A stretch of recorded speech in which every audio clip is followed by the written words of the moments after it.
Hello and welcome back to another Oscar prediction update for this upcoming season. And a lot has changed since the last time I did one of these. Mainly, Cannes has happened, and we've gotten the world premieres of movies such as Killers of the Flower Moon, Asteroid City, May December, Elemental, and a couple others that we're going to be discussing. I think we have a pretty clear idea, at least right now, of what the international contender in Best Picture is going to be this year, but we could be wrong. And there's a lot to talk about, so let's not waste any more time. Let's get right into it. In the category of documentary feature, not much has really changed. I've moved a handful of small things around, but I really don't know. I think most of these are Sundance plays, but Sundance really helped last year. So, yeah, I really don't know. With still a Michael J. Fox story, I think that might be a TV movie. I'm not even sure if it even qualifies. But even if it does, they don't usually go for the celebrity autobiographies as much as you'd think they do. Because I have so little to say about this category, I want to move on quickly to international feature. So, The Zone of Interest by Jonathan Glazer. This movie almost won the Palm, was very, very well received at Cannes, and even though Anatomy of a Fall, which is my number two, that did win the Palm, I have this feeling that Zone of Interest is gonna go farther in the race. Now, I know that it's not the most accessible movie. It's very experimental, and there's not much of a plot. But everyone who sees it talks about how incredibly moved they are by it and how it really makes them think. And I feel like this is the sort of experimental thing that the Academy recently has really wanted to go for more often. Plus Jonathan Glazer is a really well-respected filmmaker, and I think he's been working his way up to something like this. So my gut is that Zone of Interest is not only going to do very well in this category, but well across the board. Everything else, La Chimera is liked, but I don't think is going to be a contender to win. And then Monster, I think, same thing. How Do You Live? We're going to have to wait till next month to get the full reception for that one.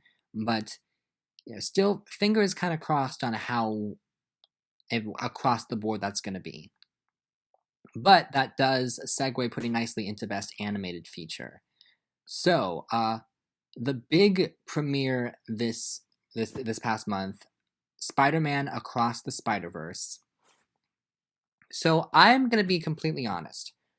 I was avoiding so much information about this film going into it because I wanted to be surprised and I didn't want to have expectations too high. And because I was avoiding information, I completely missed that this movie was a part one.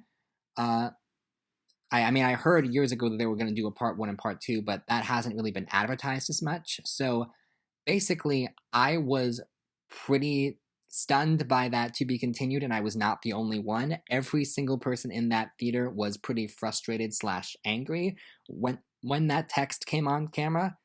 So initially, walking away from this movie, my thought was, I don't think that can win animated feature because I think the lack of a satisfying ending to the film is going to hurt it. But then I saw the way that other people were reacting to this film and the amount of passion that it had and the way that certain people like Clayton Davis, an Oscar expert, are already trying to make the case for this movie in Best Picture. Now, I don't know if I buy that quite yet, but it has given me the courage to put it up to number one at this point. I think it makes sense to have it at number one. Now, looking at the rest of this category, I think Wish could still be a big contender. I think people are sleeping on this one a little bit. People are like, oh, it just looks the same as every other Disney movie. Yeah, and they all get on. Any questions? Also, this movie has a very unique animation style. It's doing something different with that, and it's sort of the culmination of Disney 100. It's got the whole legacy thing going on. I think people are not prepared for this one to be a really, really big deal and really special. And How Do You Live? We'll just have to wait and see, but so far expectations are high for that. Nimona, though, I came this close to taking Nimona out of the race entirely because I was hearing so little about it. But then, as I was in the process of making this, the full trailer dropped and then the full reviews dropped, and so far they're very positive. So I think this is going to have the passion it needs to get on, especially with that narrative behind it of how it was almost canceled. Elemental, though. Okay, so I want to stress something. The past couple weeks I've been very, very busy, and it's been difficult to like find time to go to the theater. So I haven't seen Asteroid City yet, and I plan to next week. And Elemental, I'm actually seeing right after I record this. And actually, based on my thoughts, will determine whether or not I have Elemental in number 5 or number 6. But like, I this could miss. Right now, it's sitting at like a 75% on Rotten Tomatoes, which is only one higher than Lightyear. But I feel like there is a little bit more passion for this movie than there was for Lightyear.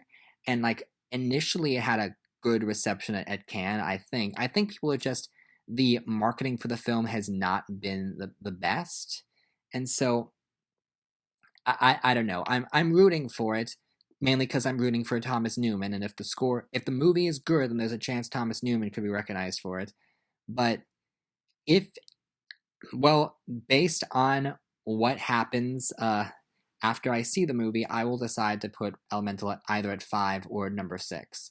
Because Chicken Run, it's Aardman, and Aardman has a pretty good track record here. And Teenage Mutant Ninja Turtles definitely looks very strong from the trailer. They don't usually like to award movies based on a pre-established IP, but we'll wait and see.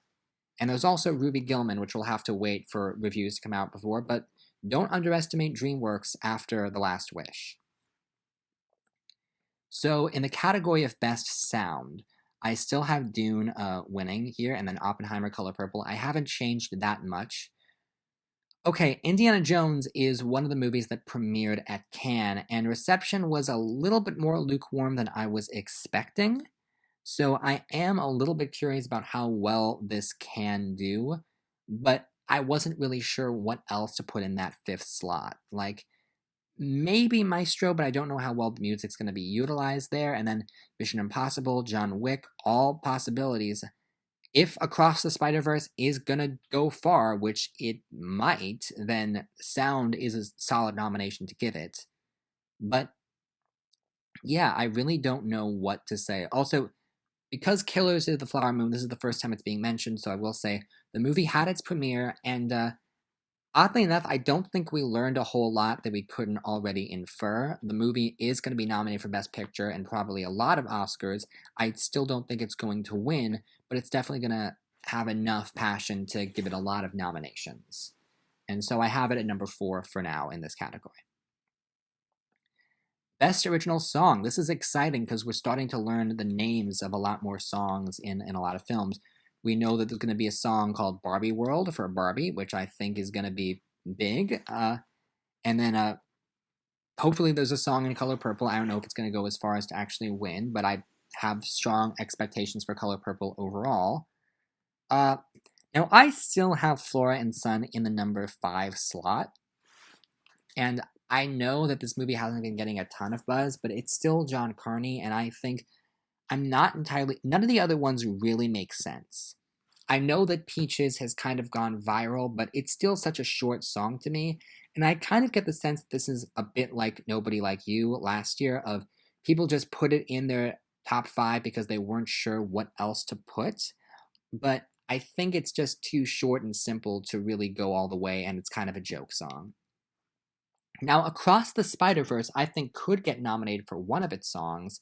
The problem is there's so many songs, and I'm not really sure which one. There's no clear standout. I went with Self-Love for now, which is the one playing during the Miles and Gwen hangout scene, but I'm not sure. And I know a lot of people are confident about For the First Time from Little Mermaid, but no Disney live-action remake has ever gotten nominated for original song before, even though they've tried with stuff like Spirit or what's the Evermore from Beauty and the Beast. Now this one, it is being written by Lin-Manuel, and is being sung by Halle Bailey, so that does help. There's a chance to get Halle Bailey performing at the Oscars, but I just don't think the song is super memorable, and I say that as someone who liked the movie more than most. And then Steal the Show from Elemental. I'm gonna see it right after this, and maybe I end up really liking it. But yeah, we'll wait and see. This is shaping up to be kind of an interesting year for this category, I will say.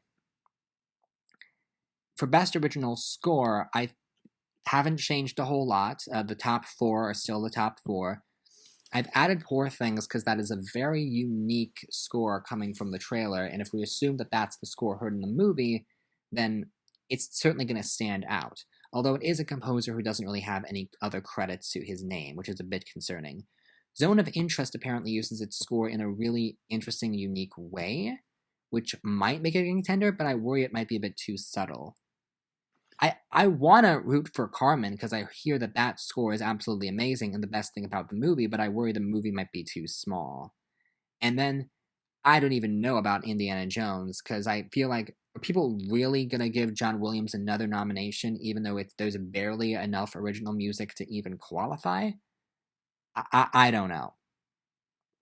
And of course, rooting for Thomas Newman, as always. That's the one thing I'm really looking forward to about this movie. Best visual effects. So it's interesting because you'd think I'd just go for the big action heavy blockbusters like Transformers or Ant-Man or the Marvels, but honestly, like there's not as much of those as you might expect. And in terms of what I think has the prestige to get nominated, I think Dune's getting on, Guardians is getting on, Indiana Jones feels good, and then for the last two, we've got some interesting best picture contenders that, based on how well they perform, could get in for visual effects, but I don't know. I don't know how much visual effects are in Barbie, or Oppenheimer, obviously there's the explosion, but I think everything in the rest of the film is real. And then Poor Things, I think I was intrigued by a lot of the more visually artistic shots in the trailer. There's definitely some visual effects to make that happen. So I have that in there for now. And then Spaceman is one I'm still holding out a candle for as could be potentially the weird sci-fi drama that gets Sandler in the Oscar conversation.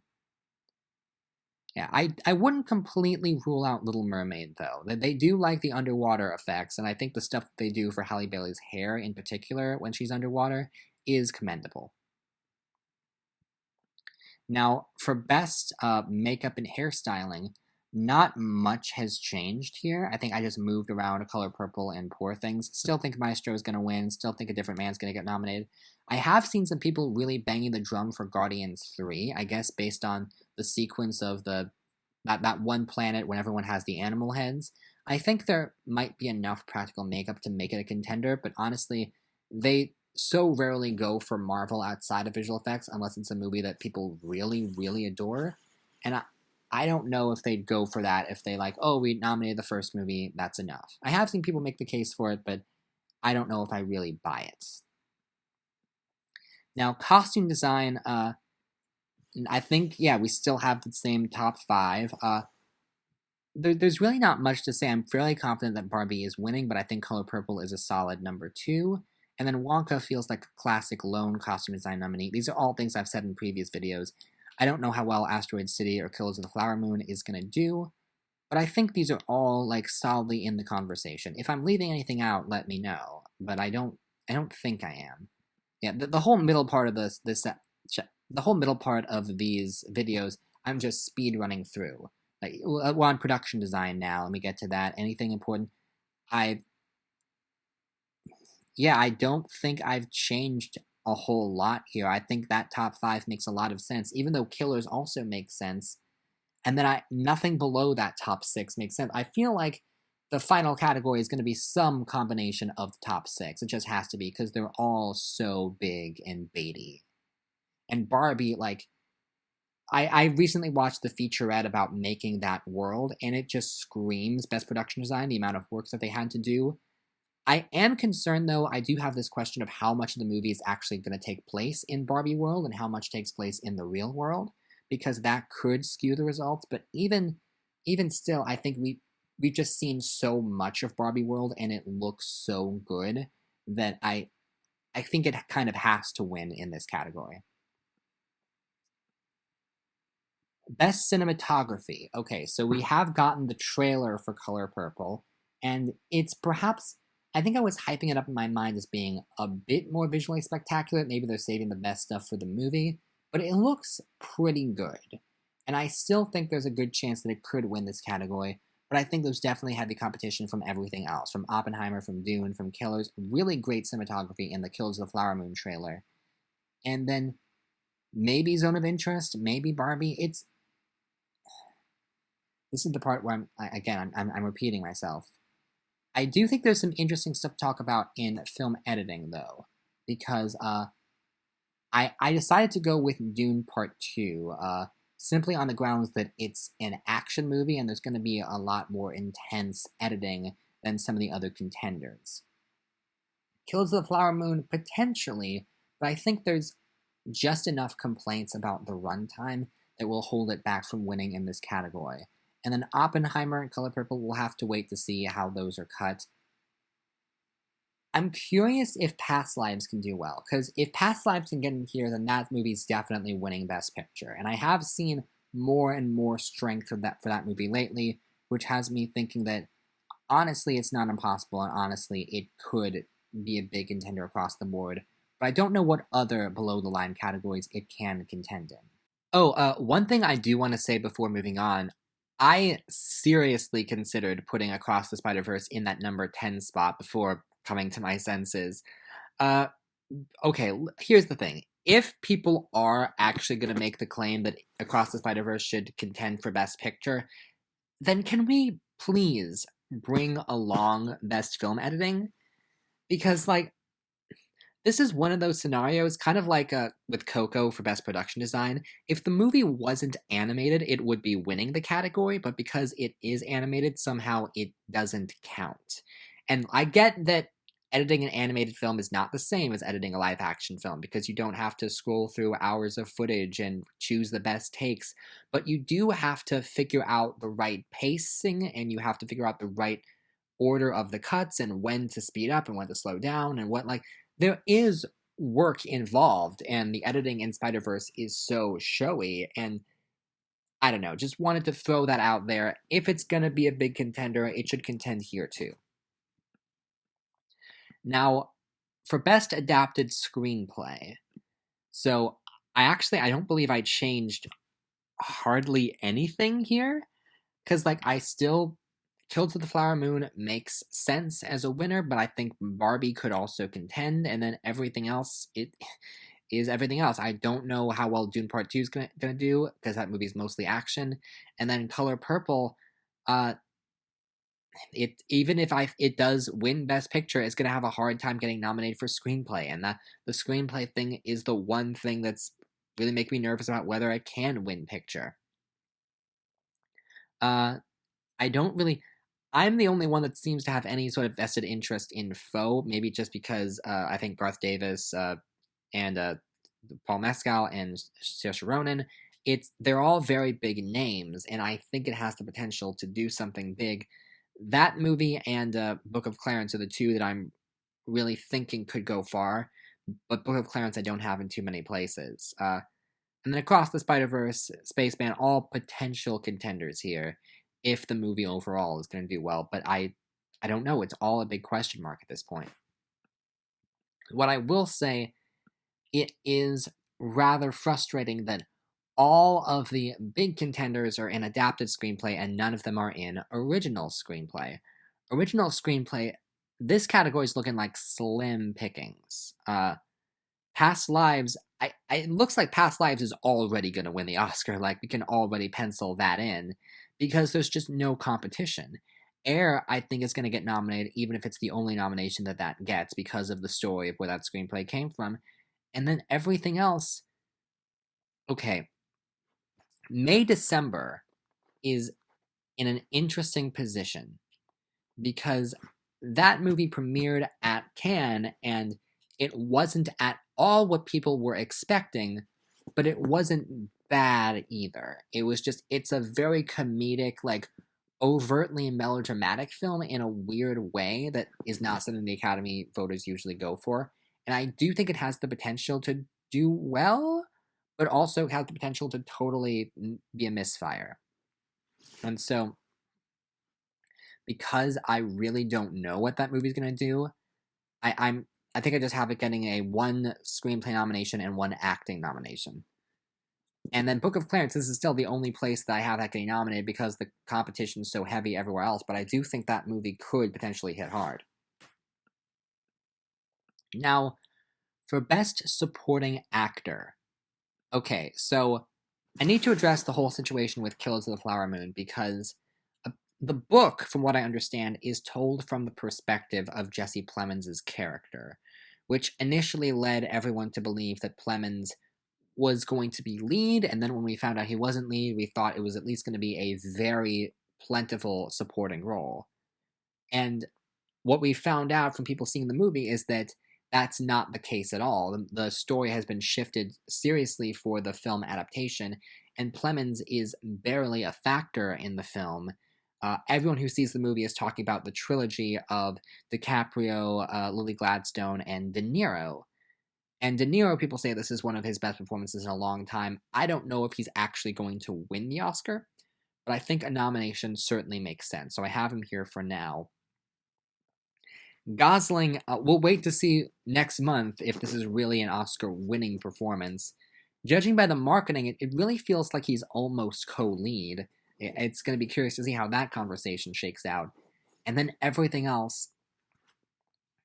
Okay, Coleman Domingo is potentially in a position to be nominated for 2 acting Oscars for a lead performance and a supporting performance, which doesn't often happen. And I do think if one performance does not get the praise that it might get, what I'm leaning towards right now is that he gets nominated in supporting but not lead. And I'll get to my argument as to why he misses in lead in a second. But I feel like Color Purple is such a big deal, and him getting 2 juicy roles in 2 movies, I think people are going to want to give him a nomination somewhere. And then everyone else, I really don't know. Charles Melton might potentially be the lone acting contender from May December because that is apparently a big role, and he really is a lesser known actor that has to go toe to toe with Julianne Moore and Natalie Portman, and that performance, a lot of people say that that character really is the true highlight. So I'm keeping an eye out for him, but because he's a lesser name, I'm not sure. And now for supporting actress. So Lily Gladstone, oddly enough, seems to be in a very similar position that Michelle Williams was in this time last year, where as long as she campaigns for Best Supporting Actress, she is going to win the Oscar. It's just inevitable. However, there is a possibility that she could be campaigned lead. And if she campaigns lead, she obviously faces much steeper competition.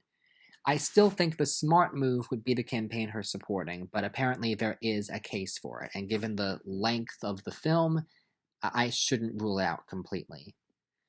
Now, Taraji P. Henson and Danielle Brooks, I'm not really sure of the two who would have the stronger part. I think probably Brooks. And I do think Davis is going to be a contender for Air. I think, regardless of everything else, I think Davis is such a well-liked actress, and the fact that she had a near miss, getting every single precursor for Woman King and then missing the Oscar nomination, people will feel like it's a bit overdue. So I think Davis is going to get in. And then I have Carey Mulligan in Maestro. It's interesting that other people have deemed this performance a co-lead. I don't actually know if that's going to be the case, but oh wait, I think I said earlier that I had Julianne Moore on here, and I don't. I actually moved Julianne Moore out. That I could have her on, but I'm not really sure. I think I moved her out pretty last minute.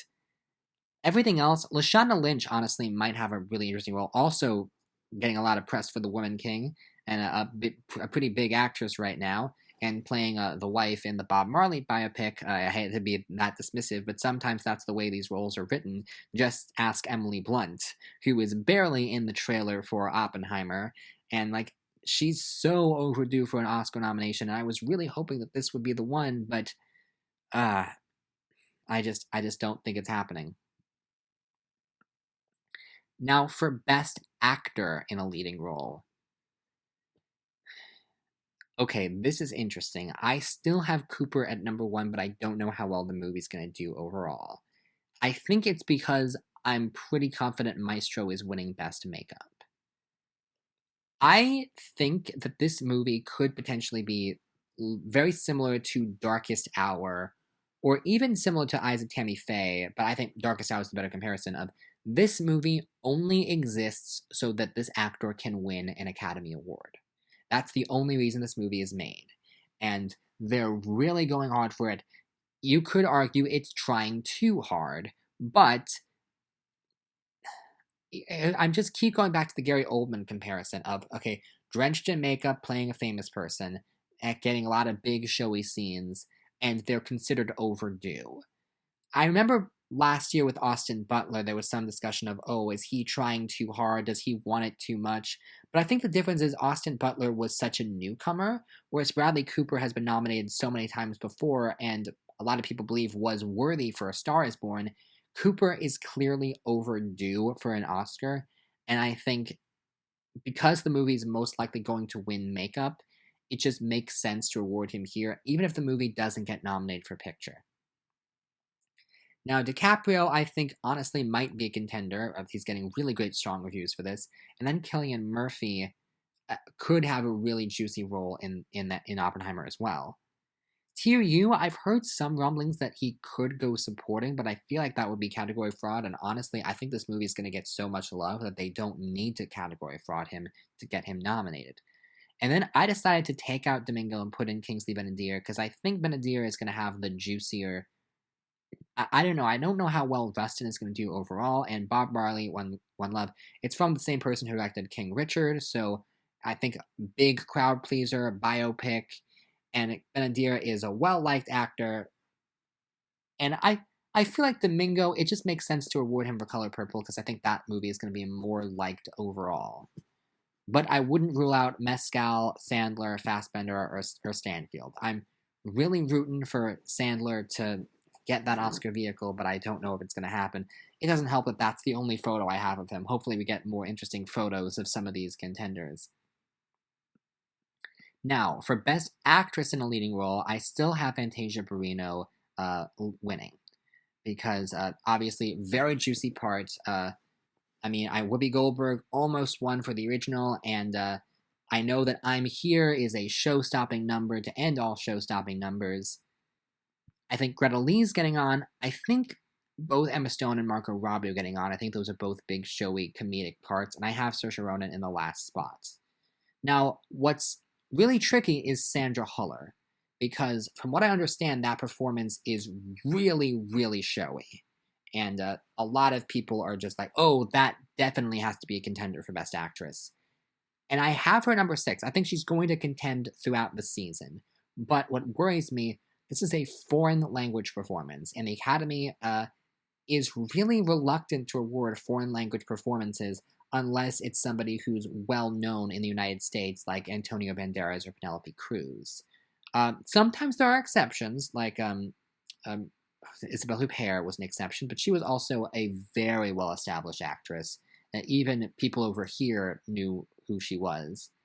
And I just don't really know.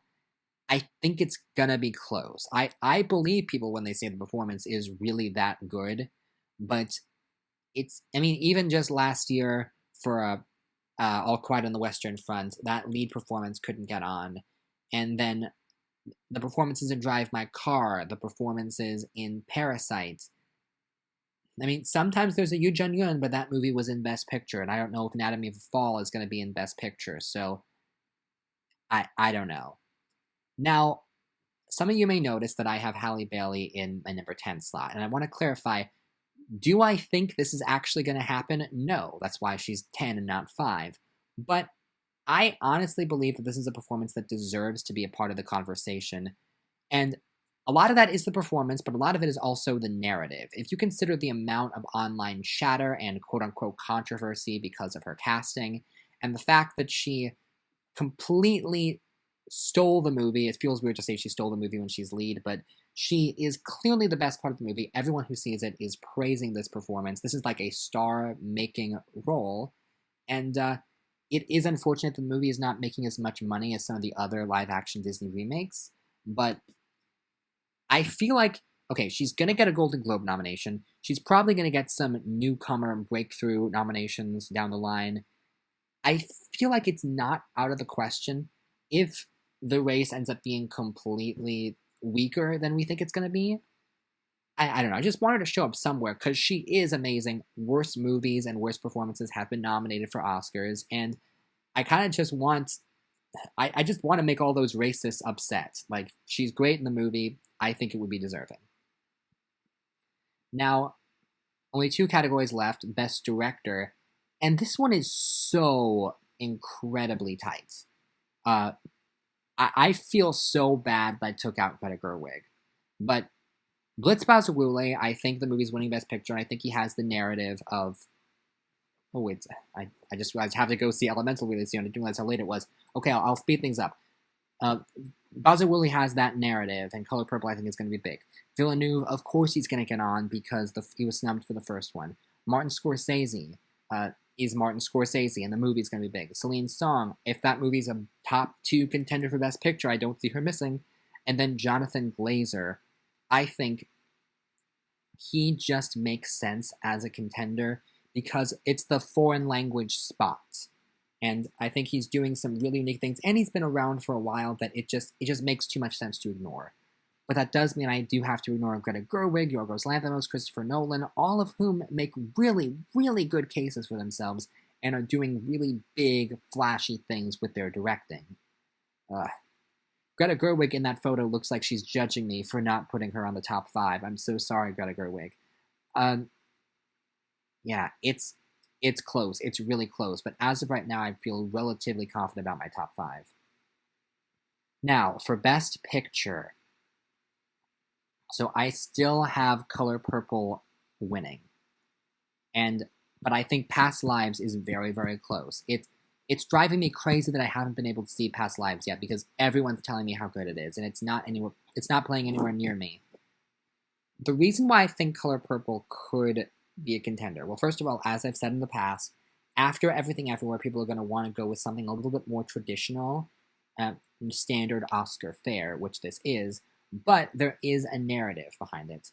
We've seen the past years movies like West Side Story and All Quiet on the Western Front. I know none of these are they're not technically remakes. They're different adaptations of the source material, but people still think of them as remakes. And the original All Quiet and the original West Side Story won Best Picture. This is a quote-unquote remake of a movie that did not win Best Picture and was infamously the biggest Oscar loser, being nominated for 11 Oscars and not winning a single one.